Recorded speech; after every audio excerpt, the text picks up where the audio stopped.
우리 지역의 다양한 이슈와 현안들을 심층적으로 풀어보는 헬로 이슈 토크입니다. 저희 헬로 이슈 토크에서는 우리 지역의 21대 국회의원 당선인들 만나보는 시간 이어가고 있는데요. 오늘은 서산 태안 지역구에서 재선에 성공하신 미래통합당 성일종 의원님과 함께합니다. 네, 의원님 안녕하세요. 네, 안녕하십니까? 네, 이번 21대 국회의원 선거에서 재선에 성공을 하셨습니다. 총선이 치러진 지 오늘로 딱 한 달째인데요. 늦었지만 축하드립니다. 네, 감사합니다. 네, 지난 한 달 어떻게 지내셨는지요? 한 달이 굉장히 빠르게 지나갔지요. 네. 예, 초선 때는 저희 지역에 좀 오랫동안 머무르면서 천천히 인사드리고 그랬는데 재선이 되니까 일이 굉장히 바빠요. 네. 지금 경제가 어렵고 코로나19로 인해서 국회에서 처리해야 될 산적 같은 문제들, 특히 재난지원금이라든지 새로운 입법을 통해서 우리 기업들 숨통을 좀 트여줘야 하잖아요. 그래서 이런 새로운 입법들을 심사하고 또 조정하고 통과시키는데 굉장히 시간이 좀 많이 걸렸었습니다. 우리 지역에 계신 많은 분들한테 초선 때 같으면 이렇게 전화도 드리고 또 찾아뵙고 일일이 인사도 좀 많이 했는데 이제 국회에 가서 일을 좀 해야 되고요. 네.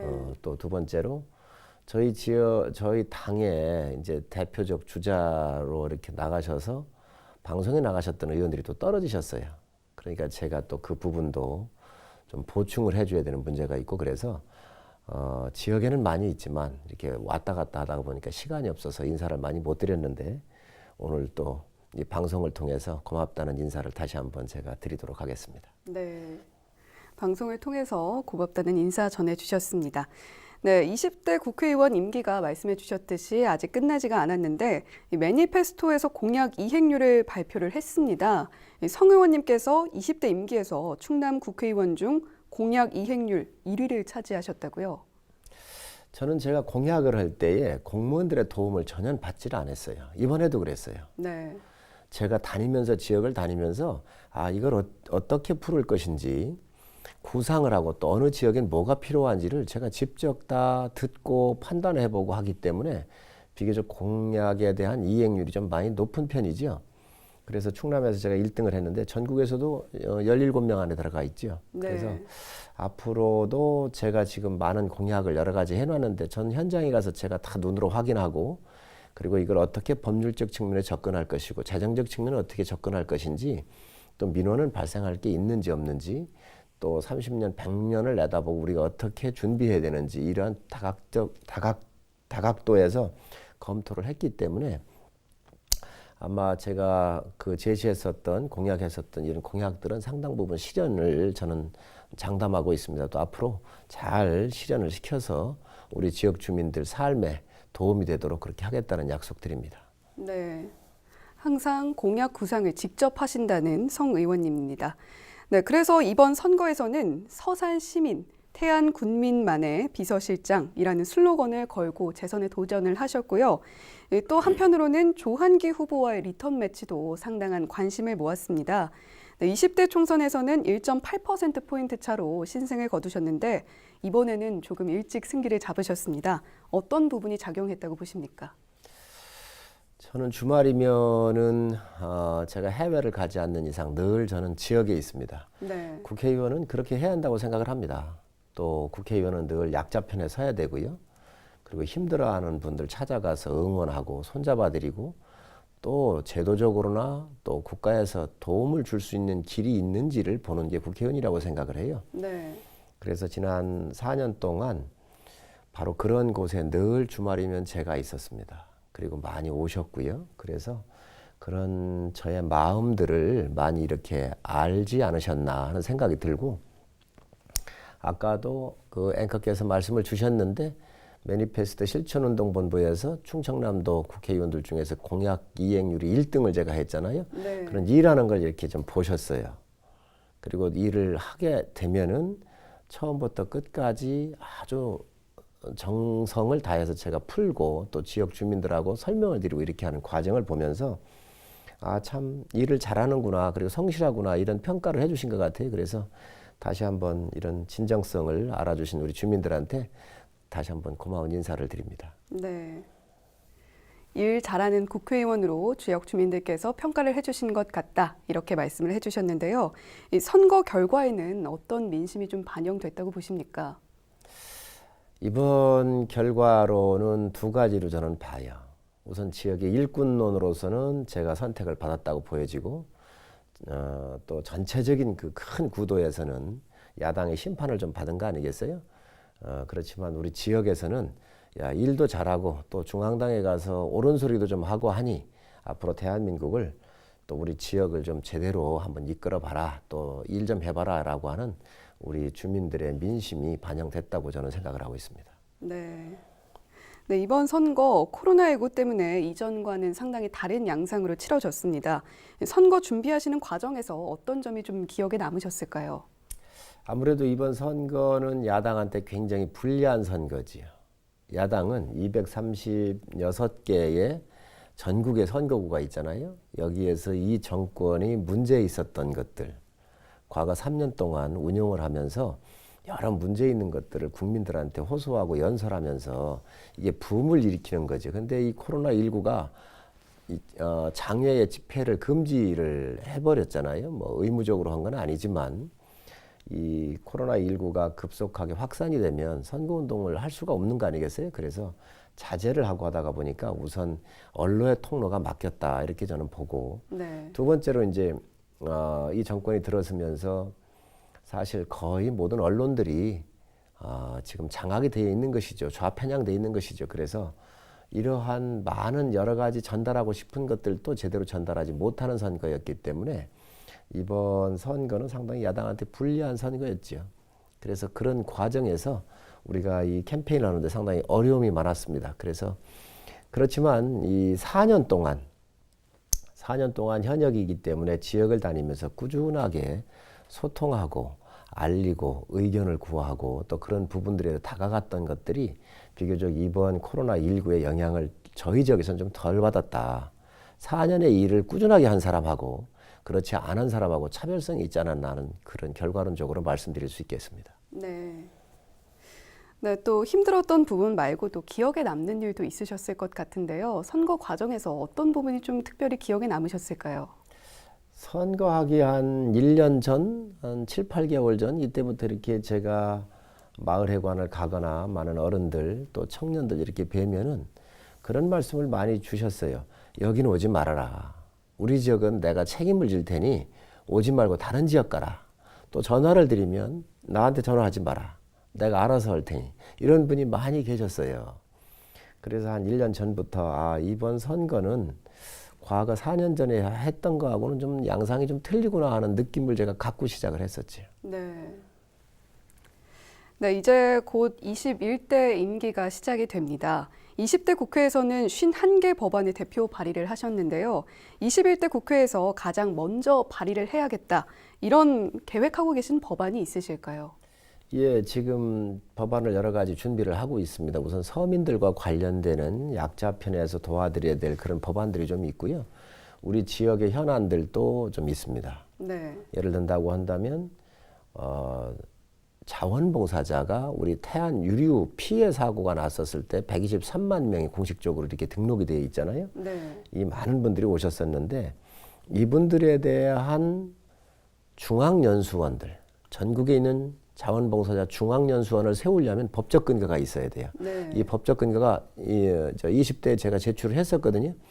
이 법안이 통과가 아직 안 됐어요. 그래서 네. 이제 사멸되기 때문에 21대에서는 바로 이 법안부터 통과를 시켜놔야 이 사업이 본격적으로 추진될 수가 있습니다. 그래서 이 법안도 이번 시작하자마자 낼까 생각을 하고 있습니다.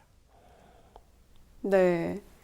네, 현재 미래통합당 소상공인 특별위원장직을 역임하고 계시잖아요. 지역 첫 공식 일정으로 서산 상공회의소 다녀오셨습니다. 네, 경제행보다 이런 분석해 볼 수 있을 텐데 첫 행보를 경제행보로 잡으신 이유 뭘까요? 문재인 정부가 들어서 가지고 소득주도 성장, 탈원전 같은 우리 경제에 굉장히 좀 침체가 되는데 상당히 큰 역할을 했었던 실패한 정책들이 있죠. 여기에다가 코로나19가 이렇게 덮쳐서 지금 우리 경제가 굉장히 어렵습니다. 특히 상공인들이 어렵잖아요. 기업들이 어렵고 중소소상공인들이 어렵고. 그래서 선거 전에도 또 후에도 기업을 방문을 어제도 했었습니다. 그래서 네. 어려움이 없는지 이야기를 들었고요.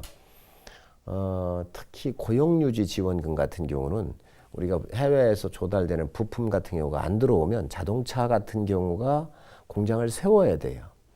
그래서 우리 지역에 있는 동이오토 같은 경우는 열흘씩 한 2주씩 이렇게 세웠었잖아요. 그래서 네.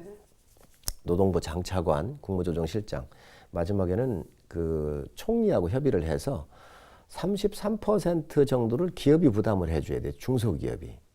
그런데 코로나19 같은 기업 책임이 아니잖아요. 그래서 정부가 부담을 해주는 거로 요청을 했고 90%까지 이미 지원금이 나간 거로 알고 있습니다. 그래서 이거 같은 경우는 제가 제일 먼저 발을 뗀 사람이죠. 성명도 내고 정부하고 협의를 해서 이끌어냈는데 바로 이런 기업들을 좀 우리가 지금은 비상시거든요. 그래 좀 지원을 해야 합니다. 그래서 당선되고 나서 제일 먼저 상공회의소를 찾아서 이런 애로사항들을 좀 논의를 했습니다. 네. 네, 이제 본격적으로 지역 현안에 대해서 여쭤보자면 이번 선거에서 서산의료원 서울대병원 전면 위탁 공약을 제시를 하셨습니다. 현재 서울대병원과는 얼마나 얘기가 된 건지 또 앞으로 어떻게 추진할 계획이신지도 궁금한데요. 우선 선거 기간에 서울대학교 병원 가지고 문제를 재론했던 것 자체가 참 어처구니 없는 일이라고 생각을 해요. 그렇잖아요. 우리 지역의 주민의 생명만큼 소중한 게 어디 있겠어요? 이 소중한 생명을 우리가 지켜드리는 것은 우리 모두의 책임이에요. 공직에 일하는 사람들의. 서산의료원에 서울대학교 병원을 100% 위탁하자고 하는 것은 그 누구도 반대할 수 없는 굉장히 중요한 일의 가치의 1번이라고 생각을 해요. 네. 그래서 이번 제가 선거가 끝나고 도지사님을 뵀습니다. 이거 충분히 논의했고요. 그래서 이제 서울대학교하고 협의를 좀 같이 하자 이렇게 말씀을 하셨고 두 번째는 서울대학교를 제가 또 갔었지요. 가서 협의를 하면서 또 충남도의 의견도 전달했고 그래서 빠른 시간 내에 우리 도가 충청남도가 서울대학교에 위탁만 다 해주면 이제 아마 이 자금 문제가 좀 있을 거예요.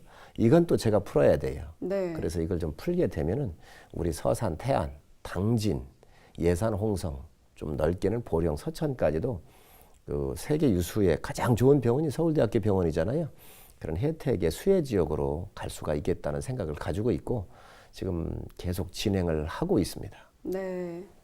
서울대학교와도 그리고 충남도와도 이야기가 잘 되고 있는 것 같습니다.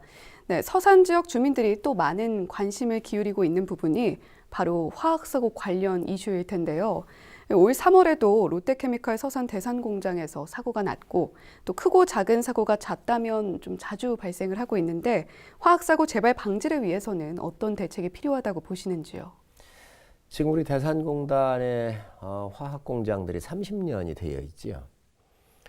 이 화학공단은 굉장히 위험해요. 여러 그 물질들을 화공물질이 들어가고 또 폭발성이 상당히 크고요. 또 그에 따르는 여러 가지 환경적 오염도 심각한 문제가 있기 때문에 수명이 오래됐기 때문에 유지 보수가 굉장히 중요해요. 그리고 네. 주기적으로 교체를 해줘야 되고요. 그래서 제가 방송 오기 전에도 공단에 있는 그 공장장 한 분하고 좀 통화를 했습니다. 이 염려 문제가 있어서. 외국도 보면은 비교적 화학공단에서 사고가 나가지고 큰 그 재난에 가까운 이러한 일들이 있었습니다. 그래서 우리 대산공단도 사전에 예방을 해야 되겠다. 그래서 제가 국회의원이 돼가지고 첫 해년도에 요청했던 게 대산의 5개사한테 3가지를 요청했었어요. 첫 번째, 환경설비를 증강을 해라. 네. 이 환경설비는 이 모든 설비를 좋은 그 기간에 맞추어서 바로바로 교체를 요구하는 거거든요. 그래서 환경 설비를 증강해서 환경 오염이라든가 주민 안전을 보장해 달라고 요청을 했었고 두 번째가 이제 지역의 낙수 효과를 내달라. 우리 지역민을 좀 써주시고 그리고 이 5개사를 비롯한 기업들의 일감을 우리 지역의 중소기업한테 함께 이 공통으로 쉐어링을 좀 하자. 함께 나눠 좀 다오. 이 얘기를 했었고요. 세 번째로는 이제 지역의 공원 사업을 좀 해달라. 이 세 가지 요청을 했었습니다.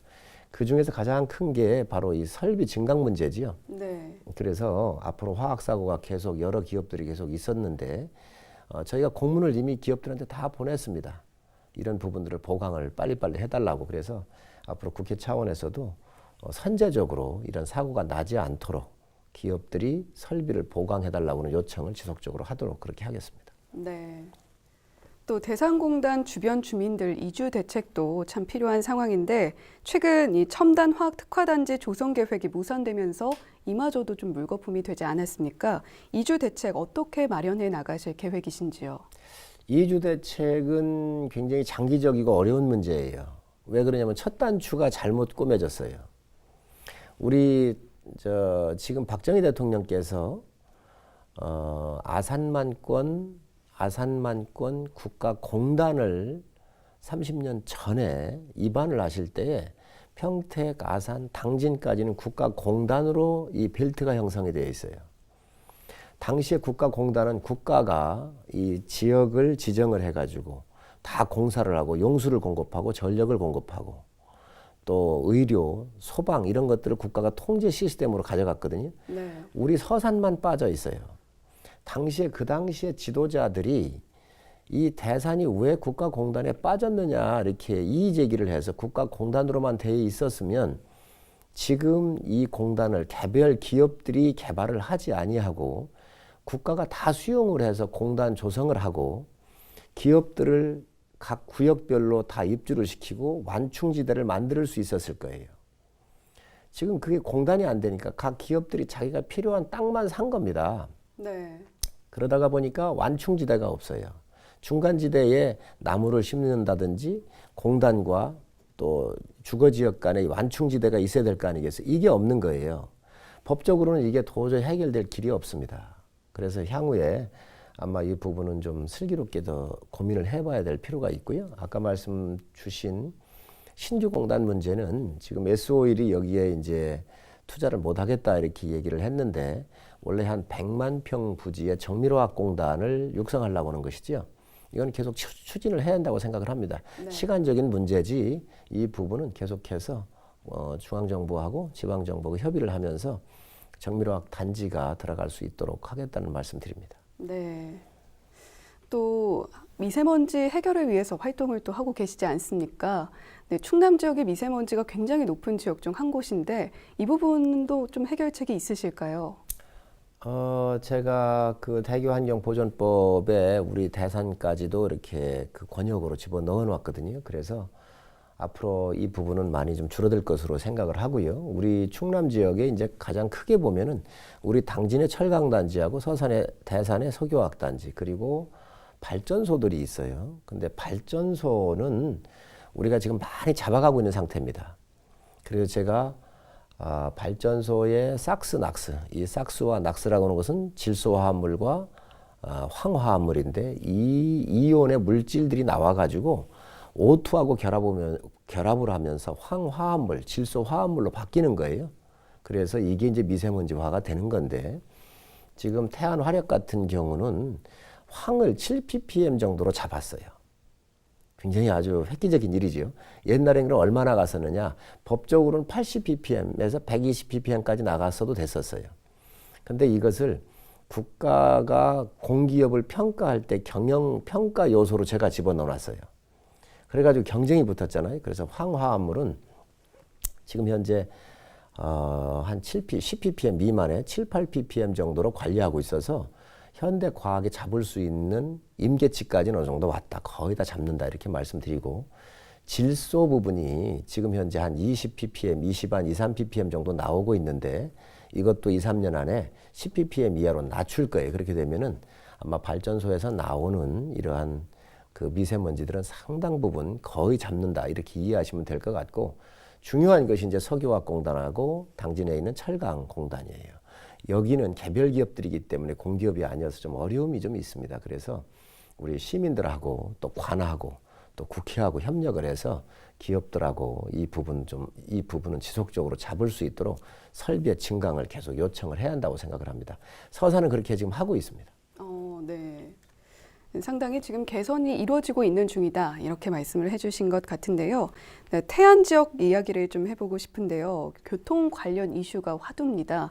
이 고속도로 건설 올해 안에 정부 부처와 좀 이야기가 마무리가 될까요? 예, 지금 선거가 끝나고 난 이후에 이미 국토교통부하고 협의를 하고 있고요.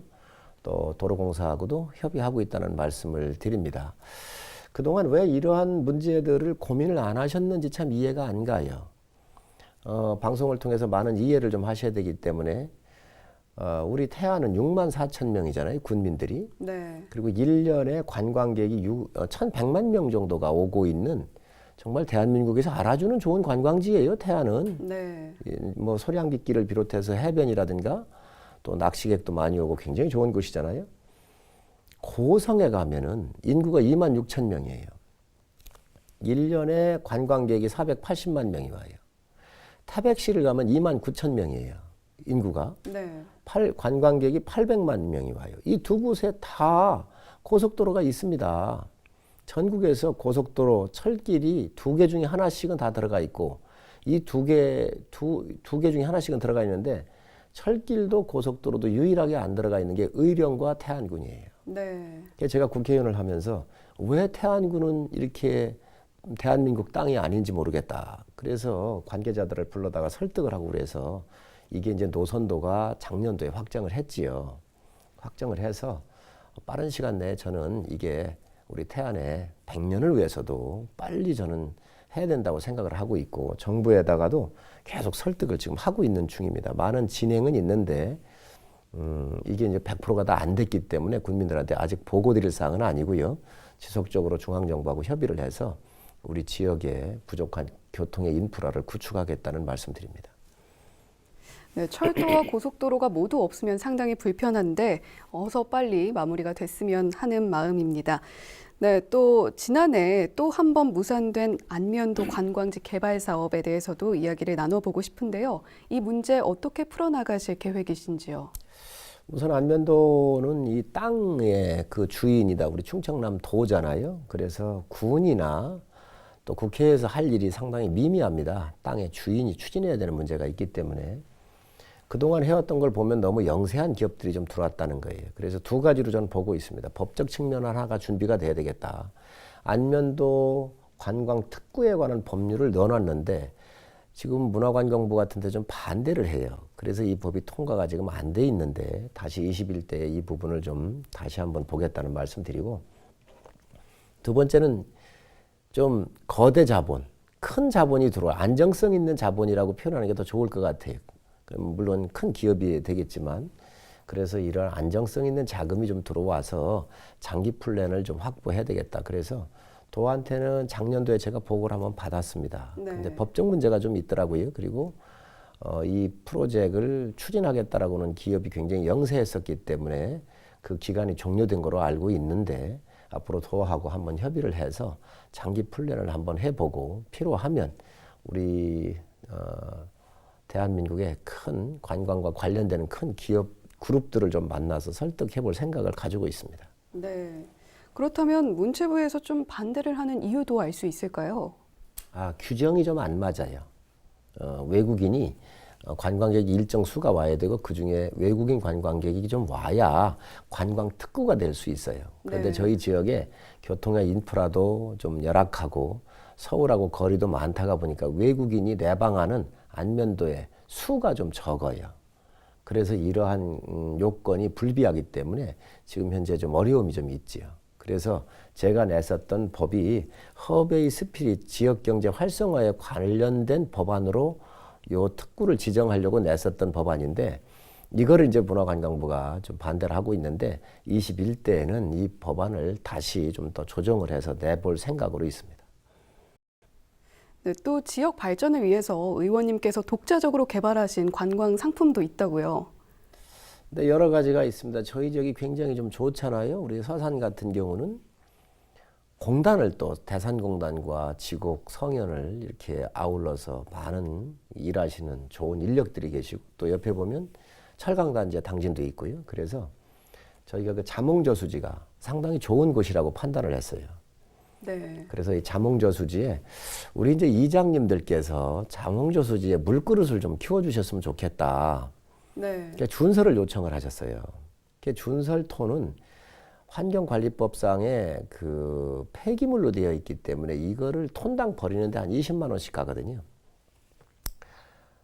트럭 한 대가 버리는데 한 200만 원 정도가 들어가는 거예요. 너무 비싸잖아요. 그런데 네. 여기에는 중금속도 없고 깨끗해요.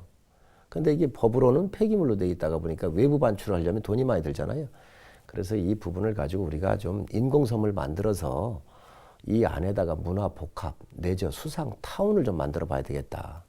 그렇게 공약을 좀 했어요. 네. 그래서 자몽저수지를 우리가 이렇게 그 준설을 하면 준설토를 가지고 인공섬을 만들고 그 안에 커피숍도 좀 넣고 미술관도 넣고 또 야외 음악당도 좀 만들고 그리고 수상 스키, 제트스키를 좀 탈 수 있도록 그리고 아이들 특히 우리 서산에는 어린 초등학생들이 좀 많이 있어요. 생존 수영장이 좀 부족해요. 네. 그래서 생존 수영 시험장 같은 경우를 넣어주면 늦은 봄부터 이른 가을까지 많은 청춘 남녀들 또 아이들이 좀 사용할 수 있겠다. 그래서 지금 이 중부권에는 수상 레저가 없잖아요. 이런 거를 즐기려면은 청평 호수로 가야 합니다. 그래서 네. 이런 시설을 우리가 만들어 가지고 우리 서산 시민들이 여름철에 좀 즐기고 또 아이들을 위한 그 수영의 공간 이런 공간으로 좀 확보할 수 있겠다 해서 이걸 만들어 가지고 이미 정부하고는 협상을 지금 하고 있습니다. 네. 그래서 하고 있다는 보고를 드리고 또 아이사랑 바다숲을 좀 만들려고 그래요. 우리 유치원을 경영하시는 원장님들께서 저한테 오셔서 아이들 손잡고 걸을 수 있는 공간이 좀 부족합니다. 이렇게 말씀을 주셨어요. 제가 굉장히 고민을 많이 해봤는데 그런 공간이 없어요. 그래서 바다하고 숲하고 연결을 해서 아이들이 바다에 가서 조개도 캐고 낙지도 잡고 신비로운 바다 체험도 하고 그리고 숲에 들어와서 엄마 아빠의 손을 잡고 이 산책도 좀 하고 새소리, 풀소리, 벌레소리, 물소리도 좀 듣고요. 그리고 이제 또 캠핑장도 좀 만들어서 고기를 굽고 밤하늘 산책할 수 있도록 또 그리고 밤하늘 관측할 수 있도록 과학 장비도 좀 넣고 그리고 조그만 도서관도 넣어보고 그리고 아이들이 그린 곳을 전시도 한 며칠씩 해줄 수 있는 미술관도 좀 조그맣게 소규모로 좀 넣어보고요. 그리고 아이들을 위해서 상상력을 자극할 수 있는 새로운 개념의 놀이터도 좀 만들어보고 이런 공간들을 좀 만들어야 되겠다. 네. 그래서 우리 아이들과 아기 엄마들이 와서 마음껏 이 자연 속에서 이 에모션, 이 감성을 좀 키우고 또 자연을 좀 느끼게 할 수 있는 공간으로 만들어야 되겠다. 이렇게 해서 아이사랑 바다숲을 제가 공약으로 좀 내세웠어요. 네. 그래서 이 후보지를 서산이나 태안을 좀 찾고 있습니다. 그래서 상당히 좋은 곳을 며칠 전에 제가 봤는데 중앙정부하고 협의를 해서 이건 우리 서산시나 태안군이 못해요. 중앙정부의 예산이 들어가야 돼요. 그래서 이게 생태 탐방하고 함께 연결을 좀 해서 바다와 숲을 동시에 아이들이 느낄 수 있도록 해줘야 되겠다. 그래 이런 공간이 만들어지면 주중에는 우리 서산이나 태안에 우리 유치원 학생들이나 또 초등학생들이 좀 쓰고요. 주말에는 외부에 있는 많은 분들이 와서 캠핑도 하면서 이런 공간이 되면 관광산업으로도 갈 수 있겠구나. 그래서 이런 곳을 지금 현재 검토를 하고 있습니다. 그래서 앞으로 아이사랑 바다숲을 만들어서 이건 세계에서도 없었던 굉장히 좋은 그런 개념의 공간이에요. 네. 그래서 이런 공간이 만들어지면 우리 지역의 명소를 넘어서 대한민국의 명소가 되지 않을까 생각을 하고 특히 우리 서산과 태안의 아이들을 위한 공간이에요. 아기 어머니와 아빠들을 위한 공간이에요. 그래서 이런 공간이 잘 정착할 수 있도록 지금 보고 있습니다. 그래서 정부하고 다음 주 정도에 불러서 이 개념을 설명을 해주면서 앞으로 이 공간을 우리가 좀 만들어 봐야 되겠다. 그래서 국가 예산을 반영할 수 있도록 하고 있다는 말씀 드립니다. 네, 마지막으로 지역 주민들께 하고 싶으신 말씀도 해주시죠. 네, 지난 4.15 총선에서 선택해 주신 우리 서산 태안 지역 주민 여러분 모두에게 다시 한번 고마운 인사를 드립니다. 여러분, 저는 비서실장입니다. 여러분 곁에 항상 늘 있도록 하겠습니다. 또 힘들고 어려운 일 찾아오시면 제가 여러분 잘 섬기고 우리 지역의 민원들 그리고 제가 약속한 공약들 잘 이행하겠다는 약속 꼭 지키도록 하겠습니다. 힘들고 어려울 때는 늘 저한테 오십시오. 감사합니다. 네, 오늘 헬로 이슈토크 성일종 의원님 모시고 이야기 나눠봤습니다. 네, 의원님 오늘 말씀 감사합니다. 네, 감사합니다. 헬로 이슈토크 마칩니다. 시청해주신 여러분 고맙습니다.